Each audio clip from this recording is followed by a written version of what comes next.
Good morning, it's Charlotte here of World Magic Yarns. I had a bad day yesterday and a really bad night last night. I just a flare up, and I think I'm coming down with something as well. I can't lift my advents to film them. Yeah, not great at the moment, but I'm lucky enough to have the day off today.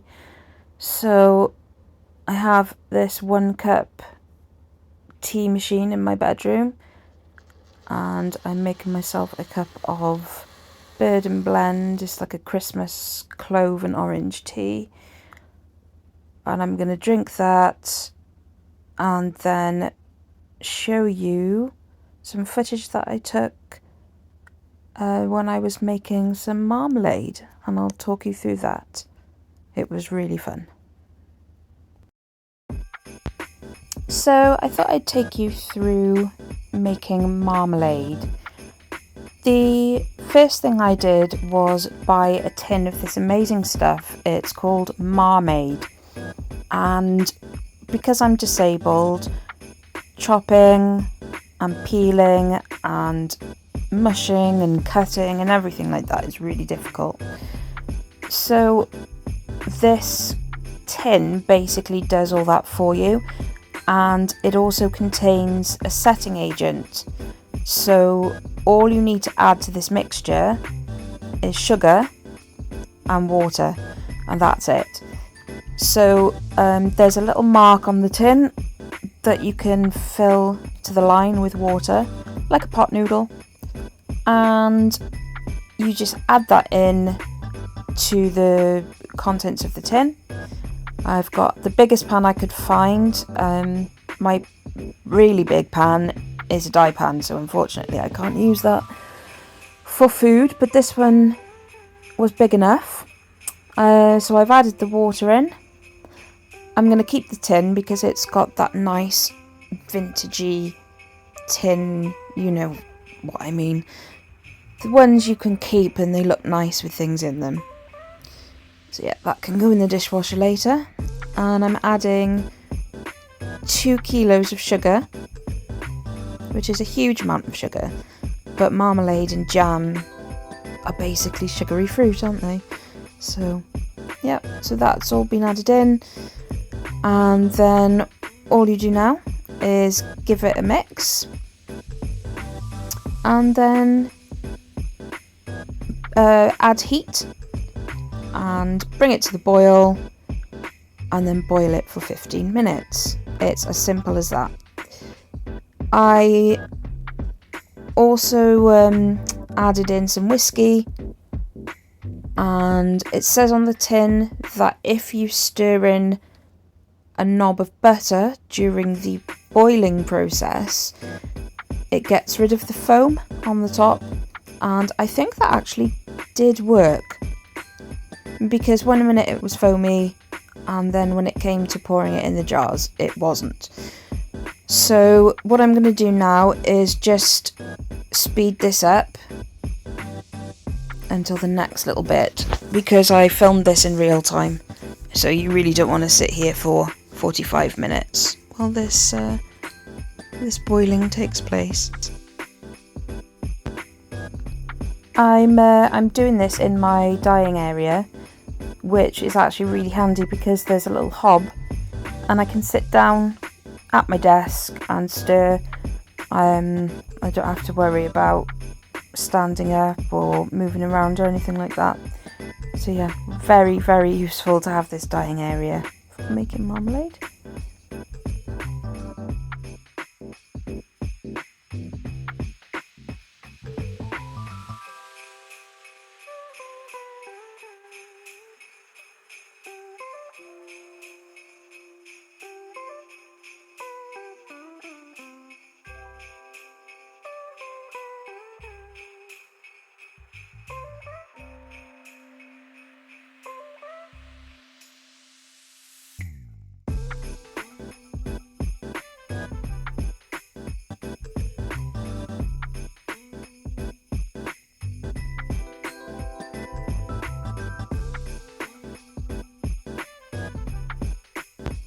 So when it came to adding whiskey, the marmalade still hasn't come to the boil. It was starting to heat up nicely. So I don't drink, and my husband would not drink whiskey, so I didn't want to buy a full bottle, and we couldn't find the little tiny bottles anywhere. But then my husband went, I think it was somewhere like Home Bargains or B&M, and he found this little box that had 2 bottles missing from it, so it was like £3 in the sale. And he picked that up for me, which is absolutely ideal. We've got the famous one, which can't be that famous because I've never heard of it. And then another famous one, the famous grouse, which I have heard of. So I decided to use the one I'd heard of. And I had no idea when to put it in, so I just went for it. The marmalade was starting to heat up. Didn't know how much to add either. Like, I probably should have added both bottles, I think, but I was concerned about it not setting. If you think that's a double whiskey there, and somebody would just drink that in one go, and I'm adding it to a large vat of marmalade, it probably isn't going to taste very whiskey-ish, but as I said, I was just a bit concerned about it setting. If you've ever made vodka jellies, you'll know what I mean. Been there, done that. So yeah, bit concerned at this stage, because as soon as I put the whiskey in, it started to go almost creamy. So it went from being clear and orange to quite cloudy. Don't know if that was the whiskey or just the heating process, but yeah, you'll see how it works out in a minute. I'm just going to speed this next bit up. Once I got the marmalade to boiling point, I set a timer for 15 minutes and let it boil, stirring the whole time. It says to stir occasionally, but it was bubbling quite fiercely, so I decided to keep stirring. I was sat there anyway. It was no effort really.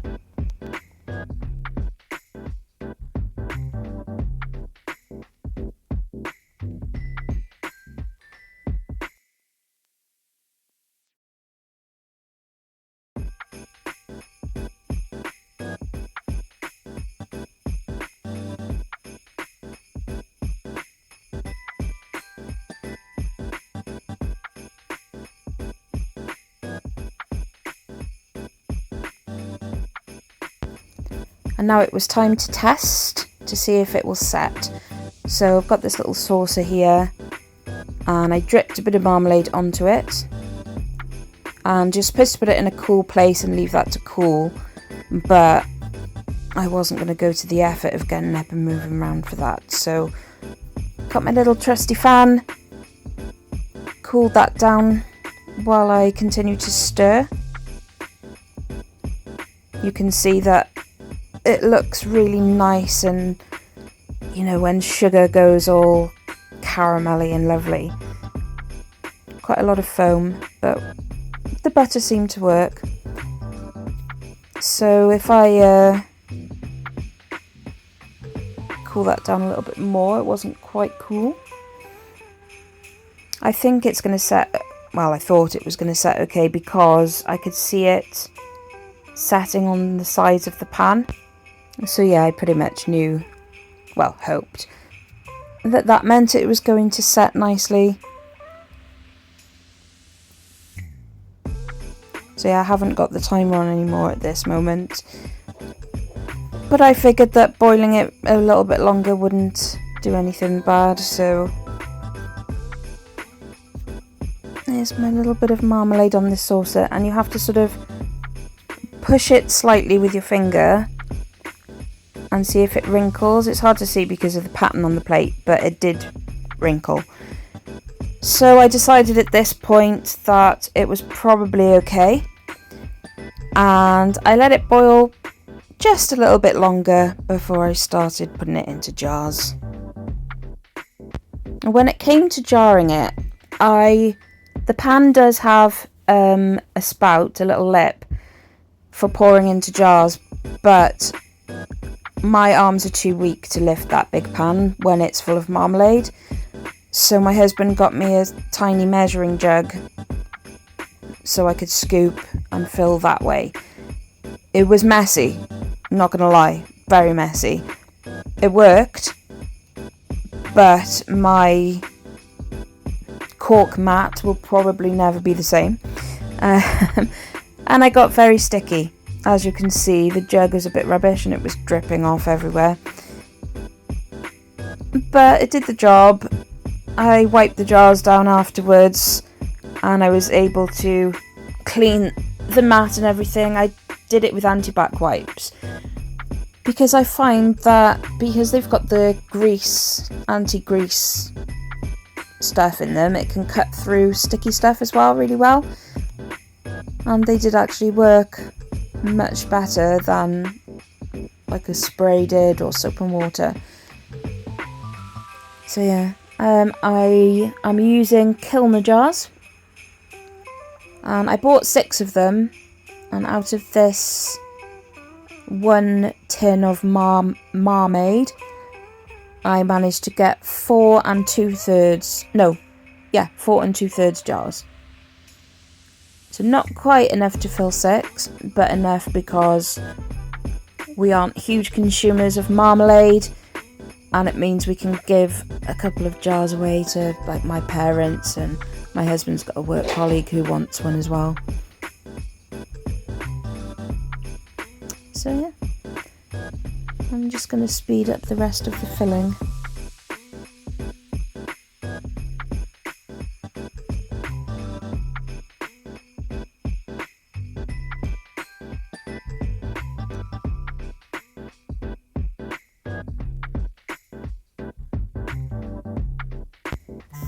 And once there was only a tiny bit left of the marmalade in the pot, I was able to just pick that up and scrape the last bits into the jar. As you can see, I didn't even have to lift the pot much really. I leaned it against the hob and then I only had to tip it a little bit right at the end. So that was handy.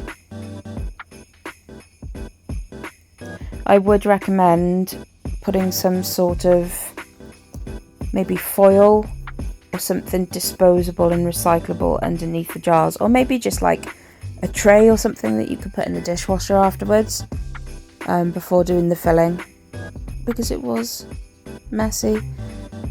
And then I was able to scrape out, you can see it setting already in that jug. And then the last step now, this is where I should have moved the camera a bit really, was to put some wax paper seals on top of the marmalade. And apparently you should do this while it's hot still. I've never used them before. I've never made marmalade, but I have made jam.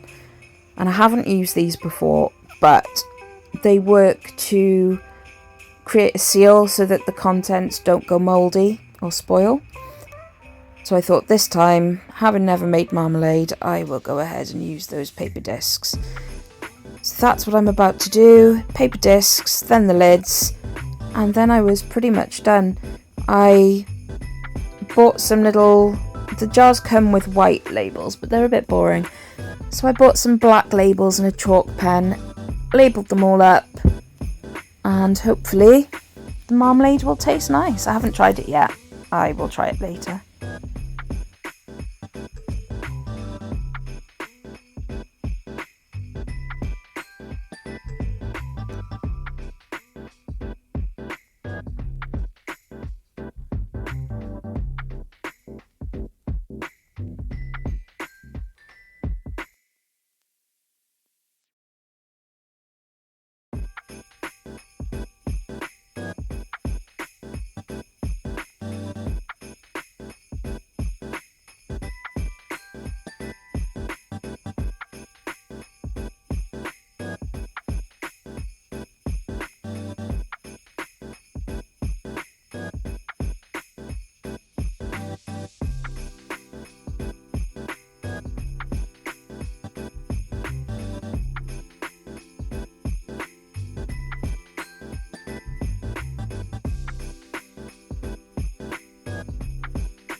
So that's it. That's the marmalade all labelled up and ready to be eaten or given away to people who like marmalade, because it's a bit of a love-hate thing, isn't it, for some people. I don't like the peel, but I'll have to pick it out. I've had a shower and got dressed and everything, dried my hair, done my nails, and I just thought I'd show you a couple of pairs of Christmas socks because I've got some of them out ready. These ones I made last year, and they are the West Yorkshire Knits Vintage Tinsel, I think it's called, colour, and they are so sparkly. And then I just got the West Yorkshire Spinners red to do heel, toes and cuffs. West Yorkshire Spinners, everyone raves over their yarn. Personally, I'm not a massive fan. It's okay, it washes okay, it just, I don't know if you can, let me try and zoom in a bit. It's just quite, I can't think of the word, not tough, but not rough either. A word along those lines. It's not soft like most hand-dyed yarns. It's quite splitty when you knit with it. It's gone very dark again. I don't know why. Yeah, so I'm not the biggest fan of West Yorkshire Spinners, but it's cheap and cheerful, and I usually make a couple of pairs of socks from it every year. Then this next pair, the colourway is so pretty, and they're sparkle too, not as much as the West Yorkshire Spinners. This was a self-striping colourway from Stripy Cat Yarns, and it's called I Smell Snow. And as a big Gilmore Girls fan, I had to have these. The only thing is, when I washed them last, the pink colour has bled into the cream. And I hand washed them, but yeah, so the cream has all got a little bit of a pink tinge. That's not too bad, that cuff.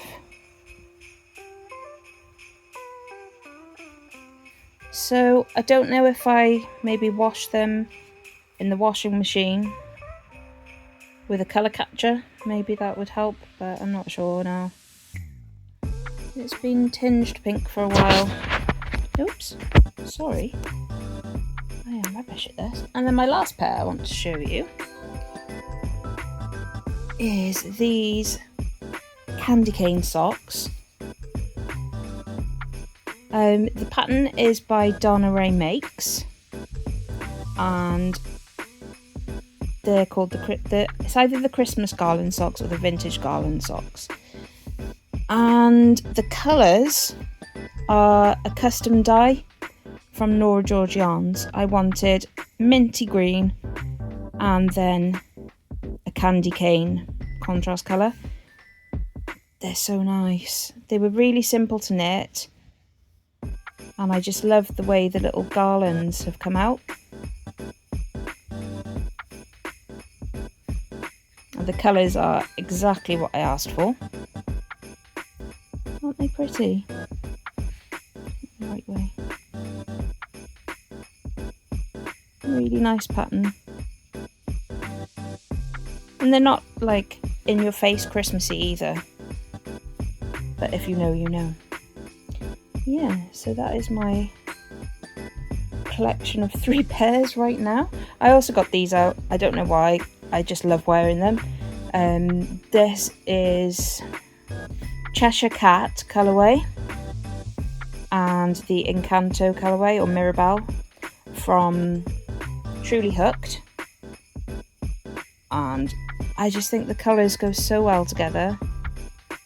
I love the pink, I love the like teal and the turquoise and the purple, and they're one of my most favourite pairs of socks. I wear these a lot. They're so soft as well. Yeah, so I got them out of my sock box because my sock box is in the wardrobe at the moment. And the wardrobe is inaccessible because all our Christmas present boxes are in front of it. So I cannot get to my socks. So my husband this morning kindly went in there and got all these out for me. So including the ones that I'm wearing, which I'll show you in a bit. Right, I need to... I don't know what to do next. I think I might go and spin. Maybe I'll film. I don't know. I'll see how I feel in a few minutes.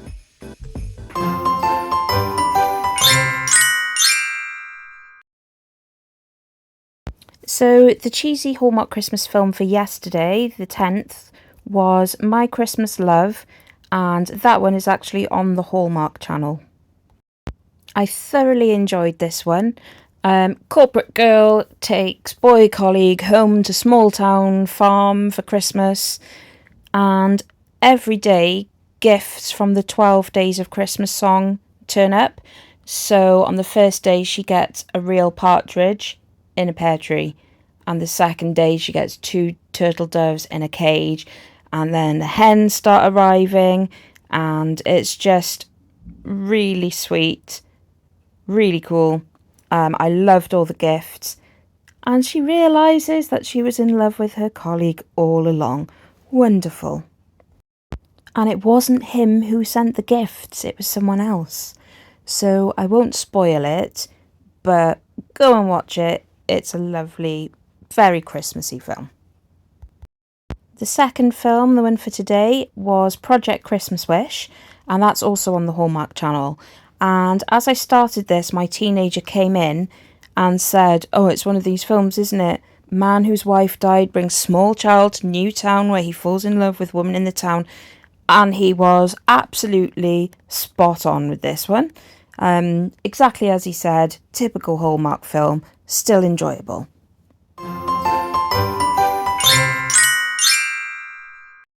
I didn't end up spinning. Blaidd. Good. That's actually his tongue licking my phone that you can see there. Could you get off my lovely brand new blanket, please? No. Okay. So the one square that I wanted to show you was this one, because this is the first square that I've added to this blanket from my Giddy Knits Advent. This is day 1. Do you mind? Do you mind? Excuse me, move your paw, please. Thank you. Oh, don't even think about biting that blanket. Yeah. Blaidd is still only 11 months old. Look at this tongue all the time.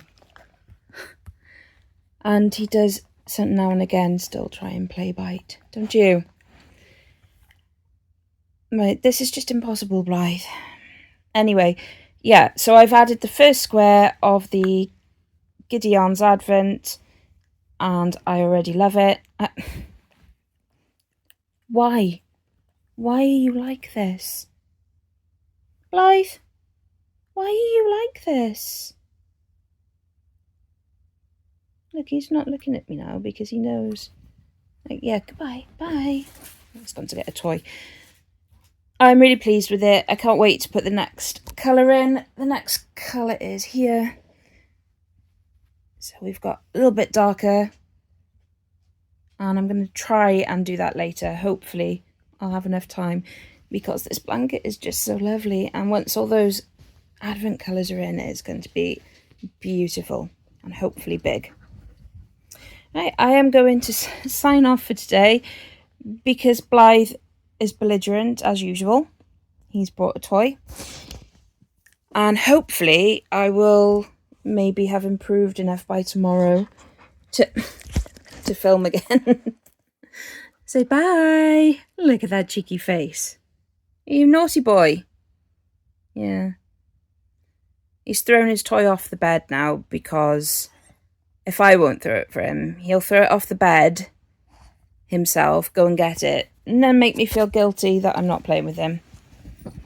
He's gone to get it. And there he is. Right, so goodbye, Blaidd. Yeah, hi. Okay.